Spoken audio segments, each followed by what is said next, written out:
कहानी की शुरुआत में हमें दो भाइयों को दिखाया जाता है। बड़े भाई का नाम नीथन और छोटे का नाम सैम है। दोनों चोरी छुपे एक म्यूजियम में घुसते हैं और वहां रखे एक बेहद कीमती मैप को चुराने की कोशिश करते हैं।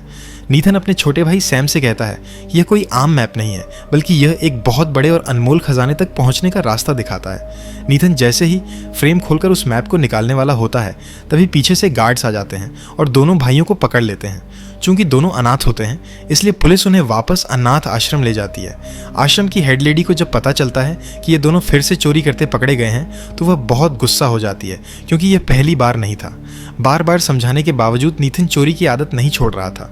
इसी वजह से वह पुलिस से कहती है कि सैम अभी छोटा है, उसे छोड़ दिया जाए, लेकिन नीथन को जेल ले जाया जाए।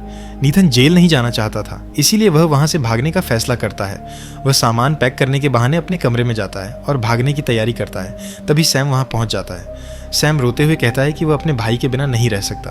नीथन उसे समझाता है कि वह खुद को पुलिस के हवाले नहीं करना चाहता और उन्हें अपने पायरेट परिवार की विरासत को निभाना है। जाते जाते नीथन सैम को एक लेटर और एक लाइटर देता है और वादा करता है कि वह वापस आएगा।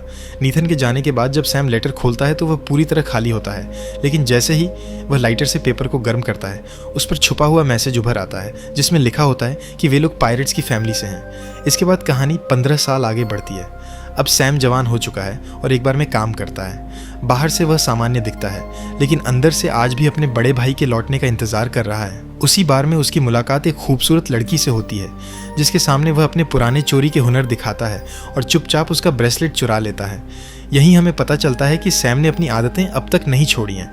तभी वहाँ विक्टर नाम का एक आदमी आता है, जिसे सैम का लाइटर पसंद आ जाता है।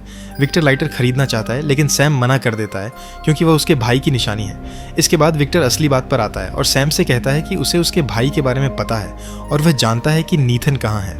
विक्टर के जाने के बाद सैम को एहसास होता है कि विक्टर उससे भी ज़्यादा चालाक है, क्योंकि उसकी जेब से ब्रेसलेट गायब हो चुका होता है और उसकी जगह विक्टर का कार्ड होता है।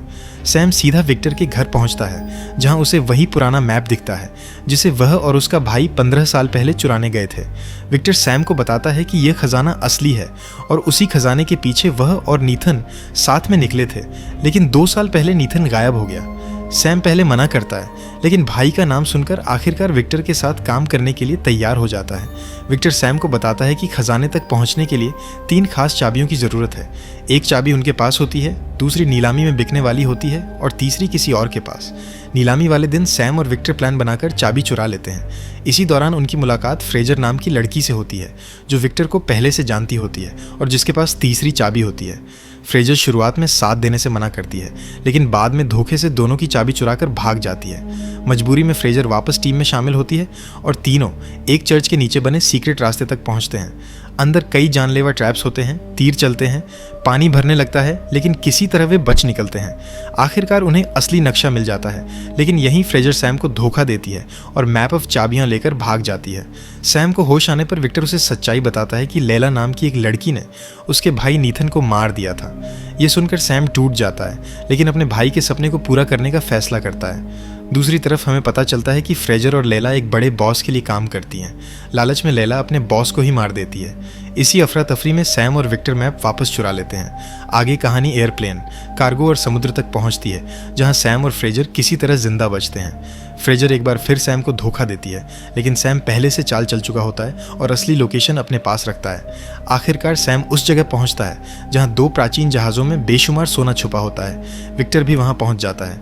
तभी लैला अपनी पूरी टीम के साथ हमला कर देती है। ज़बरदस्त लड़ाई होती है, जहाज़ और हेलीकॉप्टर टकराते हैं और आखिरकार लैला की मौत हो जाती है। हालांकि पूरा खजाना समंदर में डूब जाता है और सरकार के हाथ लग जाता है, लेकिन सैम पहले से कुछ गोल्ड स्लैब्स बचा चुका होता है।